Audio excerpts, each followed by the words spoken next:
Hello my dear student, myself GK Mishra and welcome back in Vidya classes of biology. आज हम लोग reproduction के बारे में पढ़ेंगे। आज हमारा ये टॉपिक है, अगला टॉपिक है रिप्रोडक्शन। जैसे हम लोग चैप्टर नंबर फर्स्ट अभी पढ़ रहे थे, चैप्टर फर्स्ट में रिप्रोडक्शन इन ऑर्गेनिज्म, जीवों में जनन। और जीवों में जनन में हम लोग का मतलब चैप्टर का नाम है हम लोग का reproduction in organisms.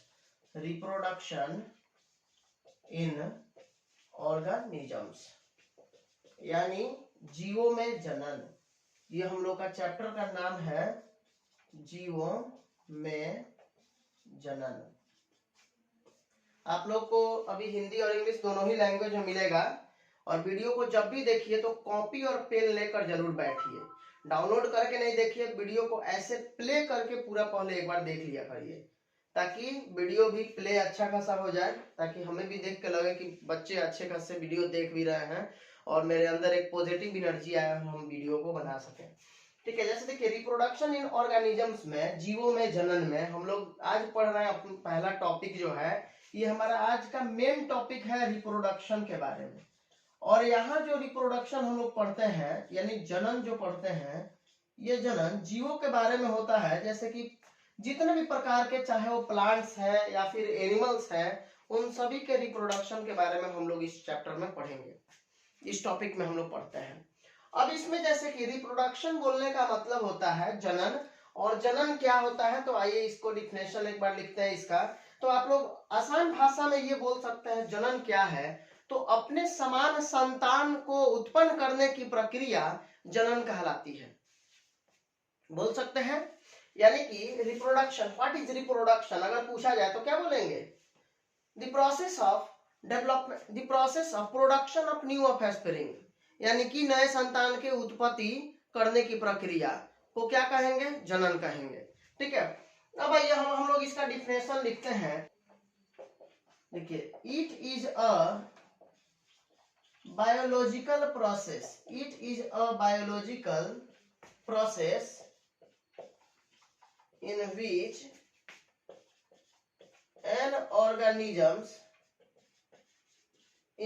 an organisms gives rise to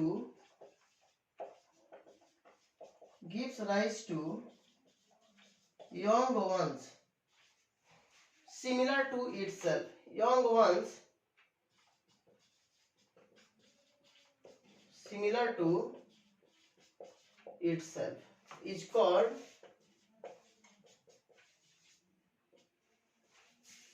reproduction.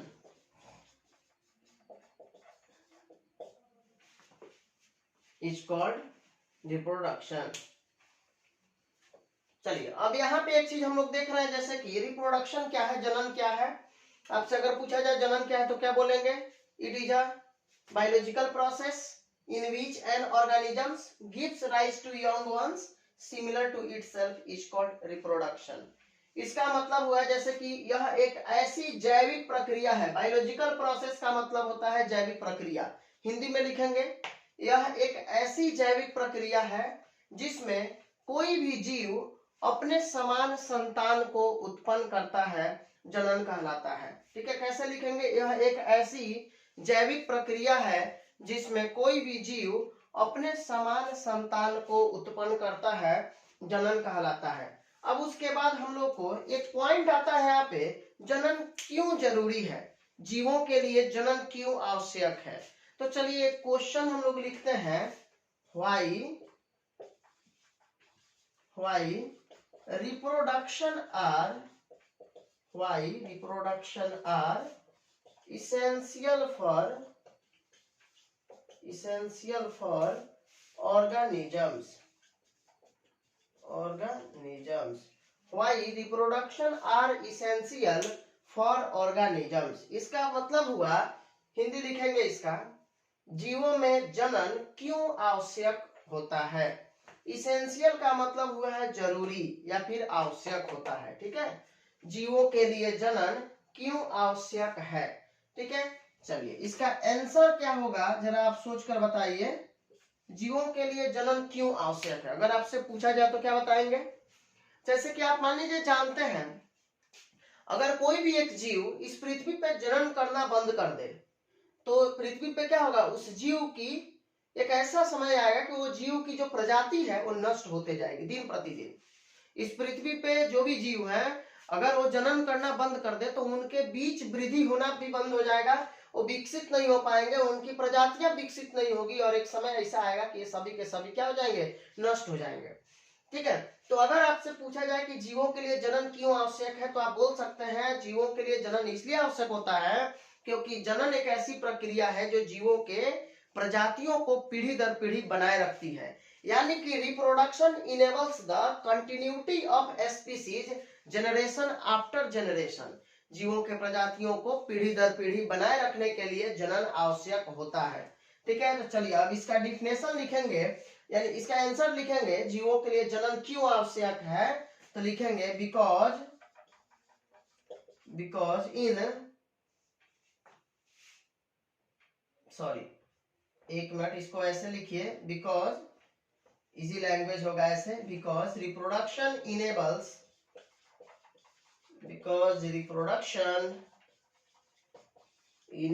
The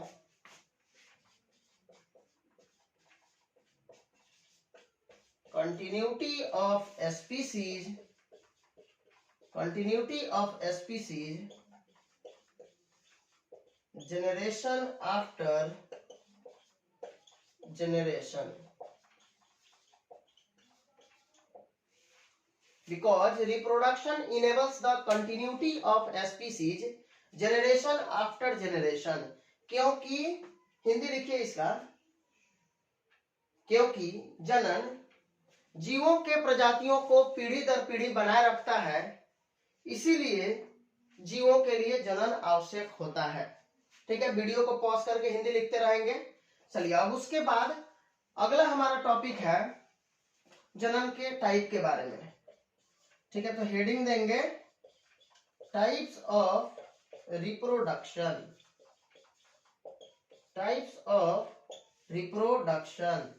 यानी कि जनन के प्रकार। इसका हिंदी लिखिए जनन के प्रकार।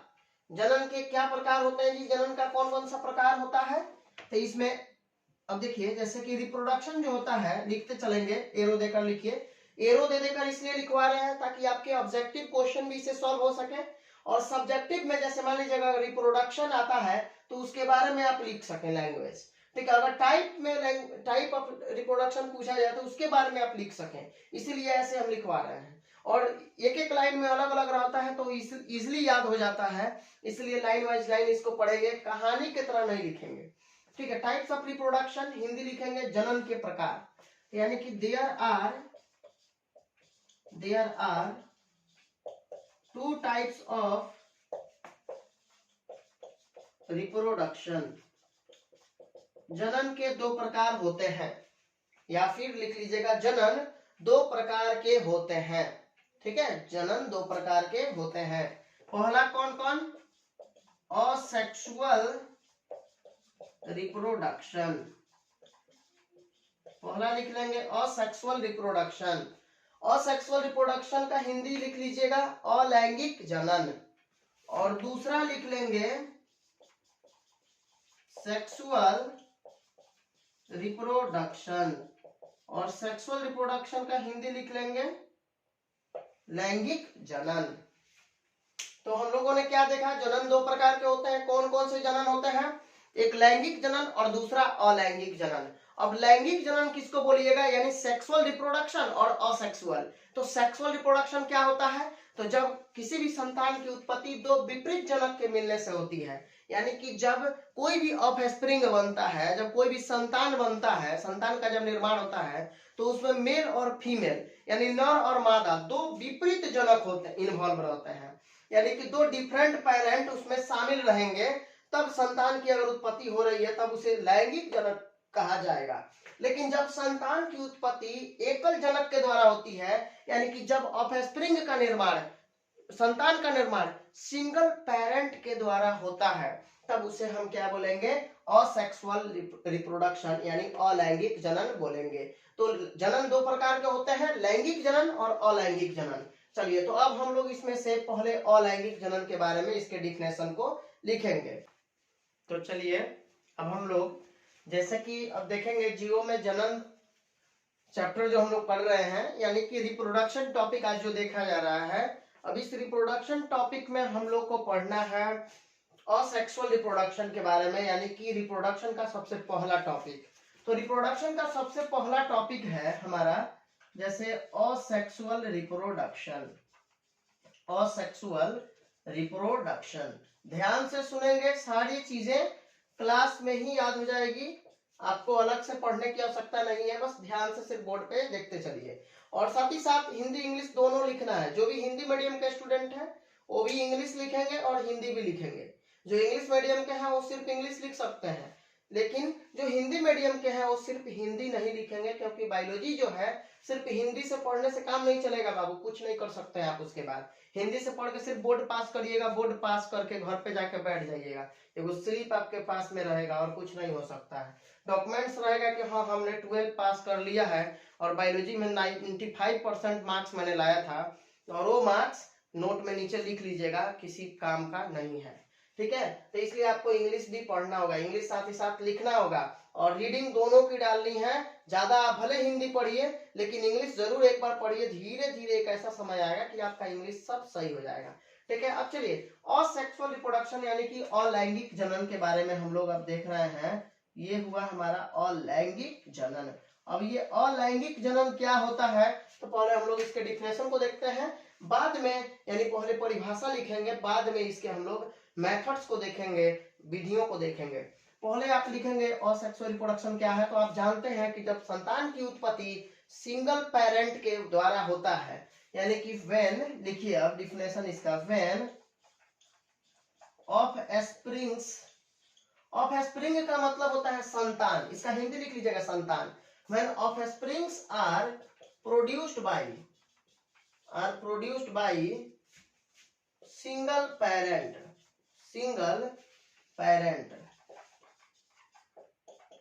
is called asexual reproduction। asexual reproduction क्या होगा, तो when offsprings are produced by single parent is called asexual reproduction। Hindi लिखेंगे इसका, जब संतान की उत्पत्ति एकल जनक के द्वारा होता है तो जनन के इस प्रक्रिया को या जनन के इस प्रकार को अलैंगिक जनन कहा जाता है। क्या लिखेंगे, जब संतान की उत्पत्ति एकल जनक के द्वारा होता है तो जनन के इस प्रक्रिया को अलैंगिक जनन कहा जाता है। चलिए अब उसके बाद जैसे कि हम लोग को देखना है, जैसे एक हम आपको एग्जाम्पल दे रहे हैं अमीबा का। एग्जाम्पल में जैसे कि अमीबा का एक एग्जाम्पल मान लीजिए, हम सपोज आपको दे रहे हैं अमीबा हुआ, या फिर लोअर प्लांट्स होता है, या फिर लोअर एनिमल्स होता है, जिसमें अमीबा पैरामीशियम, बैक्टीरिया, यूग्लिना, ठीक है, स्पाइरोगाइरा, यूलोथ्रिक्स, ठीक है, ये सभी के सभी जो यूनिसेलुलर ऑर्गेनिज्म होते हैं, एक कोशिकीय जीव होते हैं, ये सभी में क्या होता है जी, असेक्सुअल रिप्रोडक्शन होता है, अलैंगिक जनन होता है। तो जो अमीबा है, यहाँ पे आप लोग देख रहे हैं अमीबा के बारे में। तो अमीबा जो होता है, जैसे कि मान लीजिए कि अभी हमने कुछ ये पिछले क्लास में आपको बताया था, ये वाला फिगर, ये अमीबा हुआ, और अमीबा का ये है न्यूक्लियस, ये न्यूक्लियस है। न्यूक्लियस का मतलब होता है केंद्रक, तो अमीबा का ये हुआ केंद्रक। तो अमीबा में आप लोग जानते हैं कि एक समय ऐसा आएगा कि ये डिवीजन, ये डेवलप होने के बाद, विकसित होने के बाद, ये दोनों आपस में ये टूट जाते हैं और टूट कर दो संतान की उत्पत्ति करते हैं। मतलब ये बॉडी जो है ये टूट कर दो समान संतान की उत्पत्ति करते हैं, और ये संतान बिल्कुल आपस में क्या होते हैं, हूबहू समान होते हैं, बिल्कुल एक दूसरे के समान होते हैं। तो यहाँ पे आप लोगों ने क्या देखा कि इस जगह पे ऑफ स्प्रिंग का जो निर्माण हो रहा है, मतलब कि जो संतान की उत्पत्ति हो रही है वो सिंगल पेरेंट के द्वारा हो रहा है, एक ही अमीबा के द्वारा हो रहा है। और सिंगल अमीबा के द्वारा, एकल जनक के द्वारा जब संतान की उत्पत्ति होती है तो इस तरह के जनन के प्रक्रिया को हम लोग क्या बोलते हैं, अलैंगिक जनन कहते हैं। बात समझ में आया। चलिए अब उसके बाद दूसरा हमारा जो एग्जाम्पल है ये है क्या, सेक्सुअल रिप्रोडक्शन, सॉरी दूसरा जो टाइप है, ये जो रिप्रोडक्शन का दूसरा टाइप है, जनन का दूसरा टाइप वो क्या है, सेक्सुअल रिप्रोडक्शन है, यानी कि लैंगिक जनन है। अब लैंगिक जनन में जैसे देखिए, लैंगिक जनन क्या होता है लिख लेंगे इसके बारे में। लैंगिक जनन, इसका हिंदी लिखिए लैंगिक जनन। तो लैंगिक जनन क्या है लिख दे रहे हैं हम ही, भरोसा नहीं कर सकते। लैंगिक जनन पता नहीं आप लोग लिख पाइएगा कि नहीं। चलिए, तो लैंगिक जनन के बारे में हम लोग देख रहे हैं क्या होता है लैंगिक जनन। तो सुनिए, जब संतान की उत्पत्ति दो विपरीत जनक के मिलने से होती है, यानी कि जब दो डिफरेंट पेरेंट हो, अपोजिट पेरेंट हो, मान लीजिए एक नर और एक मादा, यानी एक मेल और एक फीमेल, जब दो अलग अलग जनक आपस में मिलते हैं और संतान की उत्पत्ति होती है, तब उसे हम क्या बोलते हैं, लैंगिक जनन कहते हैं। अब सुनिएगा, जैसे इसका डिफिनेशन लिखेंगे, when offsprings are produced by, same ऐसे ही लैंग्वेज यहाँ भी लिखिए ताकि याद करना आसान रहेगा। when of springs are produced by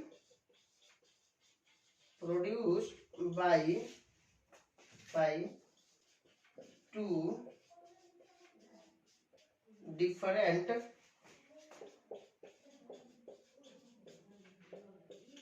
parents are called sexual reproduction, are called sexual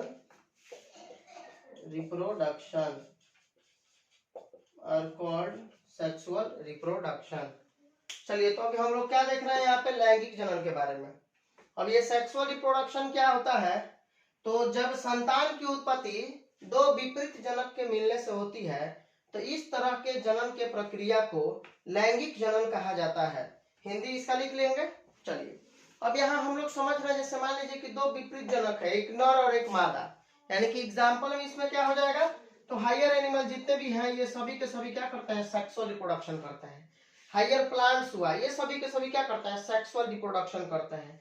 जैसे कि पॉलिनेशन का नाम आप लोगों ने सुना होगा, परागण क्या होता है।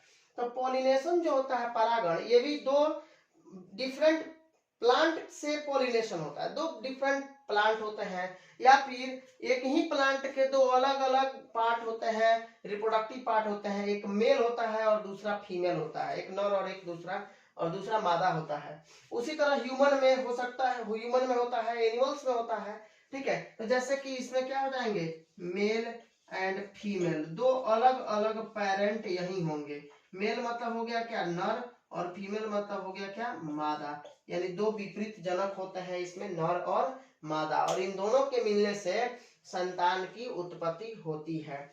ठीक है, तो अभी लैंगिक जनन के बारे में हम लोगों ने क्या देखा, पहले अलैंगिक जनन के बारे में समझते हैं। अलैंगिक जनन क्या होता है, जनन की वैसी प्रक्रिया जिसमें संतान की उत्पत्ति एकल जनक के द्वारा होता है, लैंगिक जनन कहलाता है। ठीक है, और जब संतान की उत्पत्ति दो विपरीत जनक के मिलने से होती है, तब इस तरह के जनन के प्रक्रिया को लैंगिक जनन कहा जाता है। लैंगिक जनन में कितने जनक शामिल होते हैं, तो इसमें दो जनक शामिल होते हैं। ये क्वेश्चन पूछा जाता है, कितने पेरेंट इन्वॉल्व होंगे इसमें, तो इसमें टू डिफरेंट पेरेंट इन्वॉल्व होंगे। और असेक्सुअल रिप्रोडक्शन में, अलैंगिक जनन में, तो इसमें सिंगल पेरेंट इन्वॉल्व होते हैं, यानी कि एकल जनक शामिल होते हैं। अब आइए, अब हम लोग सेक्सुअल रिप्रोडक्शन के बारे में आगे डिटेल्स में पढ़ते हैं। ठीक है, चलिए अब इसको एक बार जरा आप लोग नोट कर लीजिए, फिर हम मिटाते हैं।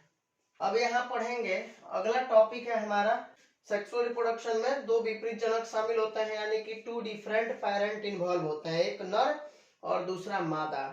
तो एक बात हमें बताइए जरा, इसमें जो दो नर और मादा शामिल होते हैं, तो जो दो नर और मादा के मिलने से संतान की उत्पत्ति कैसे होती है। जैसे कि हम लोग असेक्सुअल रिप्रोडक्शन में तो देख रहे थे कि सिंगल पेरेंट के द्वारा संतान का उत्पन्न हो जाता है, तो ये तो बहुत ही इजी प्रोसेस है कि सिंगल पेरेंट के द्वारा संतान की उत्पत्ति हो जा रही है। लेकिन इसमें जब दो जनक के द्वारा संतान की उत्पत्ति होती है, टू डिफरेंट पेरेंट के द्वारा जब ऑफस्प्रिंग बनते हैं, संतान बनते हैं, तो आखिर इसका कैसे क्या प्रोसेस होता होगा।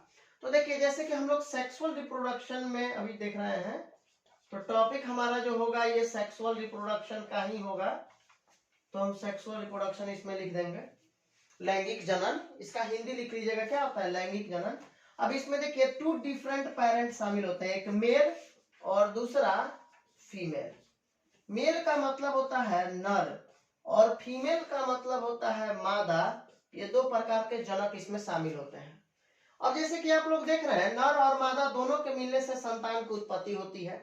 यह हम लोग अच्छे तरह से जानते हैं, सेक्सुअल रिप्रोडक्शन में, लैंगिक जनन में ऐसा होता है। फिर नर के द्वारा यानी मेल के द्वारा मेल गैमिट का निर्माण होता है। मेल के द्वारा मेल गैमिट बनता है, यानी कि नर युग्मक का निर्माण होता है। और फीमेल के द्वारा फीमेल गैमिट का निर्माण होता है। फीमेल गैमिट यानी कि मादा युग्मक का निर्माण होता है, मादा युग्मक बनता है। अब यहाँ देखिए, नर युग्मक और मादा युग्मक यानी मेल गैमिट और फीमेल गैमिट आपस में क्या होते हैं, जुड़ते हैं। इनमें फ्यूजन होता है, ये आपस में फ्यूजन करते हैं। देखिए 2 तरह से टर्म है। अब फ्यूजन का मतलब होता है, फ्यूजन और फीजन 2 तरह का होता है। फ्यूजन फ्यूजन का मतलब होता है जुड़ना और फीजन का मतलब होता है टूटना। ठीक है, तो ये याद रखिएगा। फ्यूजन मतलब होगा यहाँ पे नर युग्मक और मादा युग्मक दोनों आपस में जुड़ेंगे। अब जब नर युग्मक और मादा युग्मक आपस में जुड़ेंगे तो जुड़कर ये क्या बनाएंगे, तो जुड़कर एक सेल का निर्माण करते हैं जिसका नाम है जाइगोट। इस स्ट्रक्चर का निर्माण होता है, संरचना का निर्माण होता है, जिसको हिंदी में हम लोग बोलते हैं युग्मनज। ठीक है, युग्मनज का निर्माण करते हैं। यानी कि दोनों ही तरह के 2 विपरीत युग्मकों के मिलने से, मतलब 2 डिफरेंट गैमिट्स के मिलने से, male gamete and female gamete के मिलने से जाइगोट का निर्माण होता है, युग्मनज का निर्माण होता है। और युग्मनज जो है अब यहाँ पे डेवलप होकर, ये डेवलप होता है और डेवलप होकर इम्ब्रियो का निर्माण करता है, भ्रूण का निर्माण करेगा। और भ्रूण जो होता है, भ्रूण से अब ये डेवलप होकर, ये विकसित होकर फिर से क्या करेगा, तो संतान का निर्माण करता है, यानी इससे ऑफ स्प्रिंग बनता है, संतान का निर्माण होता है। ठीक है, तो ये लैंगिक जनन में संतान का निर्माण कैसे होगा, हम लोगों ने इस प्रक्रिया को देखा, इस प्रोसेस को देखा। जैसे कि नर युग्मक और मादा युग्मक दोनों के मिलने से कैसे ये प्रक्रिया हो रहा था, समझिएगा। नर युग्मक से, नर के द्वारा नर युग्मक बन रहा था, यानी मेल के द्वारा मेल गैमिट, और फीमेल के द्वारा फीमेल गैमिट का निर्माण हो रहा था। ये मेल गैमिट और फीमेल गैमिट यानी कि नर युग्मक और मादा युग्मक दोनों आपस में फ्यूजन किया। फ्यूजन का मतलब होता है संलयन किया। संलयन का मतलब होता है क्या, जुड़ना, मतलब आपस में जुड़ा और जुड़कर युग्मनज का निर्माण किया, जाइगोट का निर्माण किया। और जाइगोट जो होता है डेवलप होकर, डेवलप का मतलब हो जाएगा क्या, विकसित होकर किसका निर्माण करता है, ये विकसित होकर भ्रूण का निर्माण करता है, और भ्रूण विकसित होकर संतान का निर्माण करेगा। ठीक है, ये प्रक्रियाएं होती है लैंगिक जनन के अंदर, ये सेक्सुअल रिप्रोडक्शन का प्रोसेस है।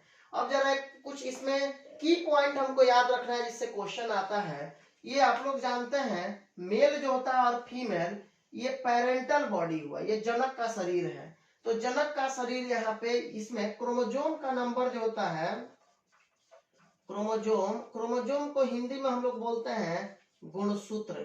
क्रोमोजोम का हिंदी क्या होगा, गुणसूत्र होता है। तो इसमें कितने गुणसूत्र होते हैं, तो इसमें 46 क्रोमोजोम होता है।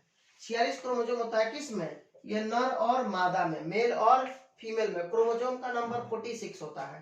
तो अब मेल गैमिट और फीमेल गैमिट में कितना होगा, तो मेल गैमिट और फीमेल गैमिट में क्रोमोजोम का नंबर जो होता है, क्रोमोजोम यहाँ पे कितना हो जाएगा, तो यहाँ पे 23 हो जाता है। 23 क्रोमोजोम हो जाएगा, यानी कि नर युग्मक में तथा मादा युग्मक में गुणसूत्र की संख्या 23 होता है, याद रखिएगा। युग्मक में हमेशा क्रोमोजोम का नंबर गुणसूत्र का संख्या आधा होता है। ठीक है, अब देखिए, अब ये दोनों युग्मक आपस में जब फ्यूजन करते हैं, जुड़ते हैं, तो जुड़ने के बाद क्या निर्माण होगा, जाइगोट का निर्माण होता है, युग्मनज का निर्माण होता है। यानी कि नर युग्मक में भी कितने क्रोमोजोम होते हैं, 23। मादा युग्मक में भी कितने क्रोमोजोम होते हैं, 23। तो 23 ये और 23 ये, 23 और 23 मिलकर कितने होंगे, 46 क्रोमोजोम। यानी कि जाइगोट में जो क्रोमोजोम होंगे, क्रोमोजोम जो होंगे, ये कितने होंगे, तो ये 46 होंगे। आया समझ में, तो जाइगोट में क्रोमोजोम का नंबर 46 होता है। उसके बाद ये जाइगोट जब डेवलप होकर भ्रूण बनता है, इम्ब्रियो बनता है, तो अब इस एम्ब्रियो में भी क्रोमोसोम का नंबर 46 होगा और संतान जो बनेगा, जैसे हम लोग की जो उत्पत्ति होगी, उसमें भी हम लोग क्रोमोसोम का नंबर कितने होंगे, 46 क्रोमोसोम होंगे। यानी गुणसूत्र इसमें भी ऑफस्प्रिंग संतान में भी 46 होगा और एम्ब्रियो में भी 46 होगा। और जाइगोट में हमेशा याद रखिएगा, जाइगोट में हमेशा क्रोमोसोम का नंबर 46 होता है, लेकिन एम्ब्रियो में और ऑफस्प्रिंग में बदलते रहता है। हर जगह 46 नहीं होगा, हर जगह। मतलब ये हम लोग मनुष्य की बातें कर रहे हैं, यहाँ पे मनुष्य में गुणसूत्र की संख्या की बातें हम लोग कर रहे हैं। मनुष्य में अगर देखी जाए तो जाइगोट में क्रोमोसोम का नंबर 46 होता है, ठीक है। और मनुष्य के युग्मक में क्रोमोसोम का नंबर 23 होता है। और मनुष्य के जो पेरेंटल बॉडी होते हैं, यानी अगर हम लोग के कोई संतान होते हैं तो हम लोग में 46 क्रोमोसोम होगा, तो संतान में भी 46 क्रोमोसोम होगा। लेकिन अगर हम लोग के द्वारा किसी युग्मक का निर्माण हो रहा है, जैसे स्पर्म बनता है, मेल गैमीट स्पर्म होता है, मेल गैमीट मनुष्य में नर युग्मक का नाम क्या है, स्पर्म। याद रखिएगा, नर युग्मक का नाम होता है स्पर्म, यानी कि शुक्राणु। इसको हम लोग क्या पढ़ते हैं जी, शुक्राणु पढ़ते हैं। और मादा युग्मक को हम लोग क्या बोलते हैं, अंडाणु। यानी अंडाणु का मतलब क्या होता है, तो अंडाणु का मतलब होता है ओभम या एग, ठीक है, एग, अंडाणु इसको बोला जाता है, ठीक है। तो याद रखिएगा, मादा युग्मक जो होता है, फीमेल गैविट जो होता है मनुष्य में, वो होता है एग, अंडाशय, सॉरी मादा युग्मक अंडाणु होगा, ठीक है। और ये निर्माण इसका कहाँ होता है, तो अंडाशय में होगा, वो आगे पढ़ना है हम लोगों को, इसलिए अभी अंडाशय याद आ रहा है। लेकिन मादा युग्मक अंडाणु होता है और ये बनता है अंडाशय में। नर युग्मक शुक्राणु होता है और ये बनता है किसमें, टेस्टिस में, यानी कि वृषण में, ठीक है। और अंडाशय का हिंदी क्या होता है, सॉरी अंडाशय का इंग्लिश क्या होता है, तो इसका इंग्लिश होता है ओवरी, ठीक है। चलिए आगे बढ़ा जाए। अब देखिएगा, अब यहाँ एक चीज हम लोग को समझना है, जैसे ये नर युग्मक और मादा युग्मक जब आपस में जुड़े थे तो इनके जुड़ने के पश्चात जाइगोट का निर्माण हुआ है। मतलब नर युग्मक मेल गैमीट और फीमेल गैमीट के आपस में जुड़ने के बाद जाइगोट का निर्माण हुआ है। और इस पूरे प्रक्रिया को हम लोग क्या बोलते हैं, नर युग्मक और मादा युग्मक का आपस में जुड़ना और जाइगोट का बनना, ये क्या कहलाता है, तो इसको हम लोग फर्टिलाइजेशन कहते हैं। ये कहलाता है फर्टिलाइजेशन।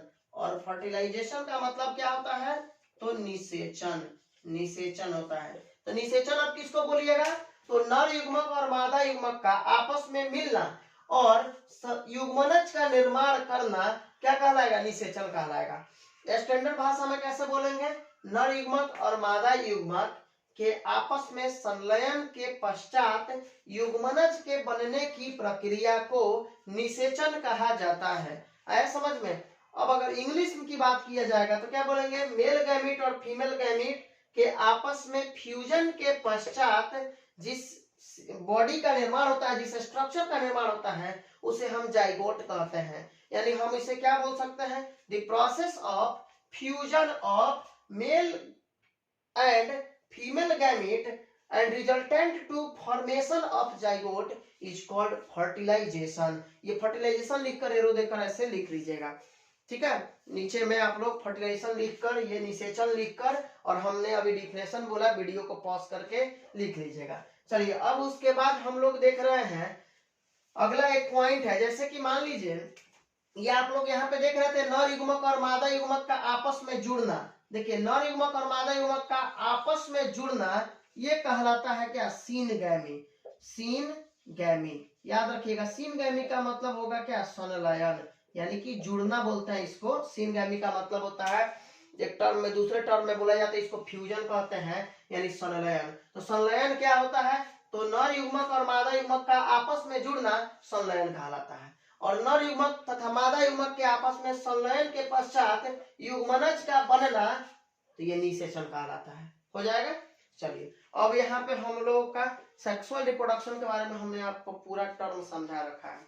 अब एक छोटा सा टर्म है, ये समझना है। जैसे कि आपसे ये पूछा जाएगा कि नर में, जैसे ये क्वेश्चन पूछा जाता है कि इसमें मेल गैमेट में क्रोमोसोम का नंबर 23 क्यों हुआ। अगर मेल में, नर में क्रोमोसोम का नंबर 46 था, तो इसके गैमेट जब बना है तो इसमें 23 क्रोमोसोम क्यों हुआ है।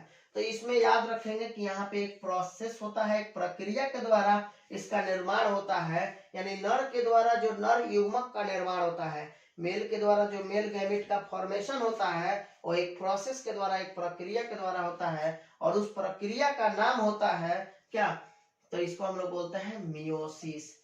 मियोसिस, मियोसिस का हिंदी होता है क्या, अर्धसूत्री विभाजन। लिख लीजिएगा, अर्धसूत्री विभाजन। और जब भी अर्धसूत्री विभाजन होगा, नाम से ही लग रहा है क्रोमोसोम का नंबर आधा हो जाएगा। अर्धसूत्री विभाजन, क्रोमोसोम का नंबर गुणसूत्र की संख्या आधी हो जाती है, यानी कि ये हो जाएगा आपका मियोसिस। इसी को हम लोग मियोटिक भी बोलते हैं, मियोसिस या मियोटिक डिवीजन। ठीक है, तो मियोसिस यानी अर्धसूत्री विभाजन होता है यहाँ पे। ठीक है, इसलिए क्रोमोसोम का नंबर गुणसूत्र का संख्या 46 से 23 हो गया। आया समझ में? यहाँ भी सेम वही प्रक्रिया हो रही है, यहाँ भी मियोसिस हो रहा है, और मियोसिस के द्वारा ही क्रोमोसोम का नंबर गुणसूत्र की संख्या आधी हो रही है। हो जाएगा इतना? चलिए अब हम लोग इसके आगे बढ़ते हैं। अब इसमें एक चीज सुनिए, जहां जहां क्रोमोसोम का नंबर आप लोग 23 देख रहे हैं, ये सब एन होता है, मतलब हैप्लोइड होता है, और हैप्लोइड का मतलब होता है एक गुणित। तो याद रखिए, देखिए ये जहां जहां 23 है यानी ये हैप्लोइड है, एन इसको बोलेंगे। जहां जहां ये 46 है तो ये 2n होगा, यानी कि ये डिप्लोइड है। ठीक है, जहां भी 23 है यानी नर युग्मक मादा युग्मक दोनों ही एन होते हैं, और एन का मतलब जैसे क्या होगा, हैप्लोइड होगा। हम नेक्स्ट स्टेप में इसको लिखवा दे रहे हैं, या लिख सकते हैं आप लोग। एन बोलने का मतलब होता है क्या, हैप्लोइड, और हैप्लोइड का मतलब क्या होता है, तो एक गुणित, एक गुणित ये हो जाएगा। ठीक है, और 2n का मतलब क्या होता है, तो डिप्लोइड, और डिप्लोइड का मतलब क्या होता है, तो द्विगुणित हो जाएगा। ठीक है, एक गुणित और द्विगुणित। ठीक है, तो इसको जरा आप लोग को याद कर लेना है। ठीक है, एक गुणित और द्विगुणित, एन का मतलब होता है हैप्लोइड यानी एक गुणित, और 2n का मतलब होता है डिप्लोइड यानी कि द्विगुणित। ठीक है, तो इसमें आपको जरा एक बार समझ लीजिए, अच्छा से याद करिए। और जितनी भी टॉपिक आपको इसमें बताया गया है, प्रत्येक साल नीट में या फिर बोर्ड में इससे पेपर में क्वेश्चन आते हैं। ठीक है, चलिए अब आपसे हम पूछेंगे सेक्सुअल रिप्रोडक्शन का कुछ कैरेक्टर के बारे में। ठीक है, लैंगिक जनन की क्या क्या विशेषताएं होती है, और अलैंगिक जनन यानी कि असेक्सुअल रिप्रोडक्शन की क्या क्या विशेषताएं होती है, उसके बारे में अब हम लोग बातें करेंगे। ठीक है, तो चलिए जरा इसको पहले एक बार आप लोग नोट करिए, फिर आगे हम लोग बढ़ते हैं। इसमें हम लोग देख रहे थे, अभी हमने बताया आपको कि हैप्लोइड और डिप्लोइड के बारे में, यानी एक गुणित और द्विगुणित के बारे में हम आपको अभी बताए थे कि एक गुणित क्या होता है और द्विगुणित क्या होता है। तो अब हम लोग को जानना है, जैसे कि हम आपको बताए थे कि n का मतलब होता है हैप्लोइड। ठीक है, और 2n का मतलब होता है डिप्लोइड, यानी डिप्लोइड का मतलब होता है द्विगुणित, और हैप्लोइड का मतलब होता है एक गुणित। यही बातें आपको बताई गई थी। अब इसमें आपको क्या याद रखना है, जैसे एक नोट पॉइंट करके आपको लिखना है, जाइगोट जो होगा, जाइगोट यानी कि ये जो युग्मनज होता है, युग्मनज अगर कोई पूछे क्या होता है तो क्या बताइएगा, तो नर युग्मक और मादा युग्मक का आपस में जुड़ने के पश्चात जिस संरचना की निर्माण होती है, जिस स्ट्रक्चर का निर्माण होता है, उसे हम क्या बोलते हैं, युग्मनज कहते हैं। यानी male gamete and female gamete के फ्यूजन के बाद जिस स्ट्रक्चर का निर्माण होगा वो कहलाता है जाइगोट। वो जाइगोट होता है, फर्स्ट सेल जिसको हम लोग बोलते हैं, पहली कोशिका जाइगोट होती है। और जाइगोट क्या होगा, तो जाइगोट हमेशा 2n होगा, यानी कि हमेशा जाइगोट डिप्लोइड होता है। याद रखेंगे, जाइगोट जो होता है हमेशा डिप्लोइड होता है, और गैमीट जो होता है, गैमीट यानी कि युग्मक, यह हमेशा क्या होता है, हैप्लोइड होता है, यानी कि n होता है, एक गुणित होता है। यह आपको हमेशा याद रखना है, ये बहुत इंपॉर्टेंट है, मोस्ट इंपॉर्टेंट है, ये आपको याद रखना है। हर साल लगभग बोर्ड में भी आता है ये इससे क्वेश्चन, और नीट में भी इससे क्वेश्चन आता है। चाहे वो युग्मनज किसी का भी बने, चाहे ये जाइगोट इंसान का हो या जाइगोट ये किसी भी पौधों का हो या किसी भी माइक्रो ऑर्गेनिज्म का हो, चाहे वो फंजाई का क्यों नहीं हो, कवक में क्यों नहीं बने, जाइगोट हमेशा और हमेशा 2n होता है, डिप्लॉयड होता है। और युग्मनज और युग्मक यानी गैमिट, चाहे नर गैमिट पूछा जाए, नर युग्मक और मादा युग्मक पूछा जाए, यानी कि मेल गैमिट या फीमेल गैमिट कुछ भी पूछ लिया जाए, तो आपको हमेशा याद रखना है कि ये क्या होता है, ये गैमिट हमेशा n होता है, यानी कि ये गुणित होता है। ठीक है, चलिए एक चीज हमको देखना है, जैसे कि हमने आपको बताया था कि जब नर के द्वारा नर युग्मक बनता है, यानी कि जब मेल के द्वारा मेल गैमिट बनता है, तो क्रोमोसोम का नंबर आधा हो जा रहा है। तो ये प्रक्रिया हम आपको बता रहे हैं। देखिए यहाँ पे दो टर्म हम लोग को समझना है, एक होता है मियोसिस, और मियोसिस को ही हम लोग बोलते हैं मियोटिक। मियोटिक डिवीजन है, ये एक तरह का विभाजन होता है। ठीक है, कौन सा विभाजन हुआ, तो सॉरी विभाजन कौन सा, तो ये विभाजन हो जाएगा, यानी कि अर्धसूत्री विभाजन हो जाएगा, लिख लेंगे अर्धसूत्री विभाजन। ठीक है ना, ये अर्धसूत्री विभाजन होगा।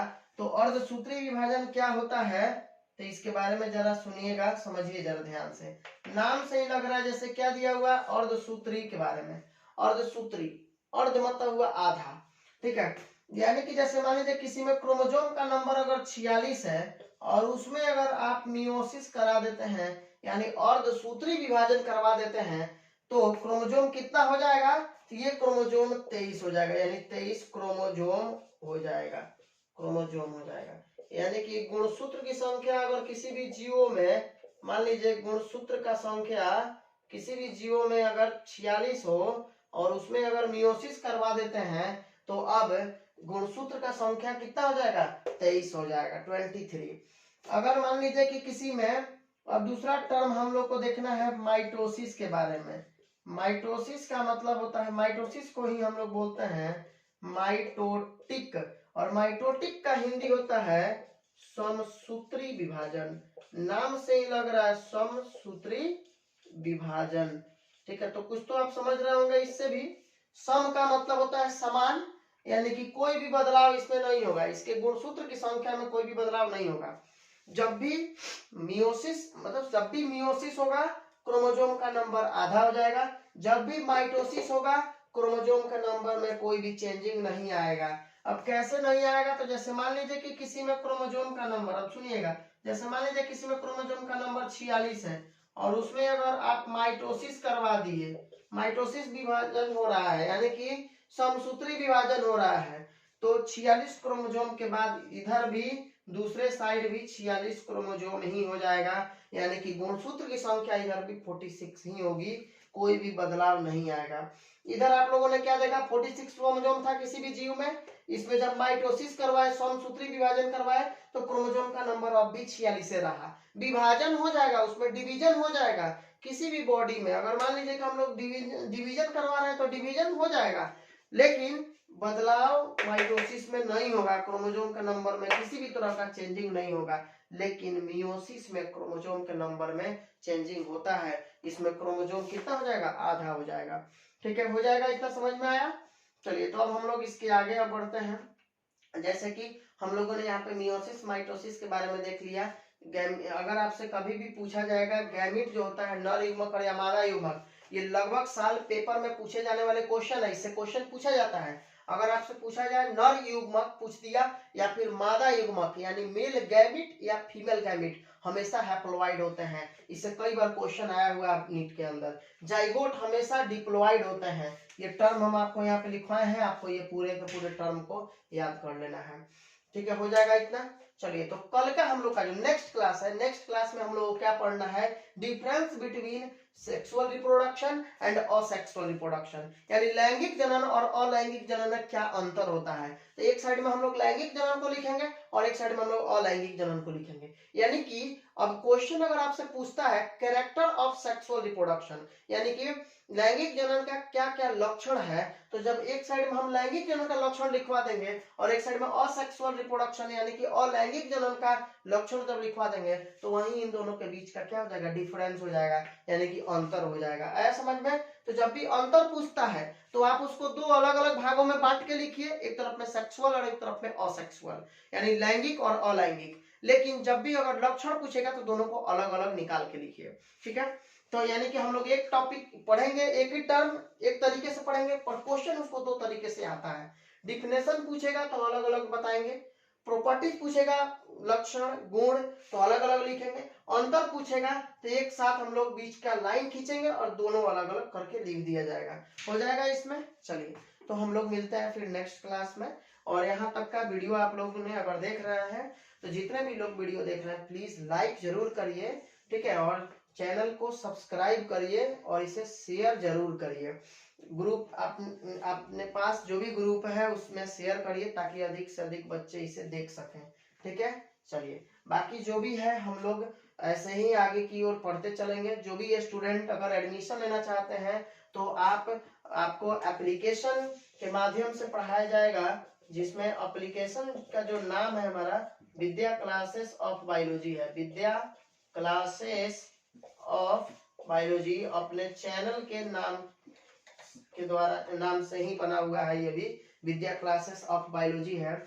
और इस एप्लीकेशन को आप प्ले स्टोर से डाउनलोड कर सकते हैं, प्ले स्टोर से डाउनलोड करेंगे, ठीक है। क्लास को ज्वाइन करने के लिए आप हमें व्हाट्सएप कर सकते हैं या फिर मैसेज कर सकते हैं, टेक्स्ट मैसेज या कॉल कर सकते हैं 9102454053 वाले नंबर पे, ठीक है। और क्लास आप ज्वाइन कर सकते हैं इस विद्या क्लासेस ऑफ बायोलॉजी नाम का जो एप्लीकेशन है उसमें। आपको यहाँ क्या क्या मिलेगा, तो इसमें आपको डीपीपी मिलेगा, DPP daily practice paper, daily आपको 15 क्वेश्चन का 15 से 20 क्वेश्चन का आपको डीपीपी मिलता है। प्रत्येक टॉपिक वाइज डेली का जितना टॉपिक आपको पढ़ाया जाएगा उसके रिलेटेड जितना भी क्वेश्चन होगा आपको यहाँ मिल जाएगा, उसका डीपीपी के रूप में आपसे टेस्ट ले लिया जाएगा। वीकली टेस्ट होगा आपका, वीकली टेस्ट होता है इसमें, और वीकली टेस्ट के बाद आपका साप्ताहिक टेस्ट होगा। आपको इस एप्लीकेशन के द्वारा, ऐप के द्वारा आपको यहाँ पे पीडीएफ प्रोवाइड करवाई जाएगी। इसमें आपका जो टेस्ट का जो रिजल्ट है ये विद इन 30 मिनट्स, एग्जाम के 30 मिनट्स के अंदर में ही आपको रिजल्ट आपके पास में पहुंच जाएगा, ठीक है। पीडीएफ आपको प्रोवाइड करवाया जाएगा, यहाँ से आपको नोट्स का भी पीडीएफ प्रोवाइड कराया जाएगा, टेस्ट का पीडीएफ प्रोवाइड कराया जाएगा, ये सभी आपको वहां से मिलते रहेंगे, ठीक है। तो इतने सारे अलग अलग हम लोग को प्रोग्रामिंग है, इसमें सिस्टम में है, सेटअप जो है ये किया हुआ है। तो आप लोग एप्लीकेशन डाउनलोड करिए। जो भी स्टूडेंट एडमिशन ले लिए हैं वो अपने कोड के लिए, हम लोग का एप्लीकेशन रजिस्टर्ड हो चुका है और प्ले स्टोर पे भी आ गया है। आप वहां चैनल को सब्सक्राइब कर लीजिए और फिर उसके बाद आप हमें मैसेज करिए। जो लोग भी एडमिशन ले लिए हैं 12th क्लास में वो हमें इस ऐप को डाउनलोड करिए और हमको मैसेज करिए कि सर हमें कोड बताइए, ठीक है। तो जिनका भी एडमिशन हो गया उनको कोड मिल जाएगा, क्लास का कोड मिलेगा और इस ऐप के द्वारा आप वहां पे पढ़ सकते हैं ताकि आपको इतनी सारी चीजें प्रोवाइड कराई जाए। चलिए तो हम लोग कल के क्लास में आगे का पढ़ेंगे, क्या सेक्सुअल रिप्रोडक्शन और असेक्सुअल रिप्रोडक्शन के बीच क्या क्या अंतर होगा उसके बारे में हम लोग पढ़ेंगे, difference between sexual reproduction and asexual reproduction. चलिए थैंक यू, गुड।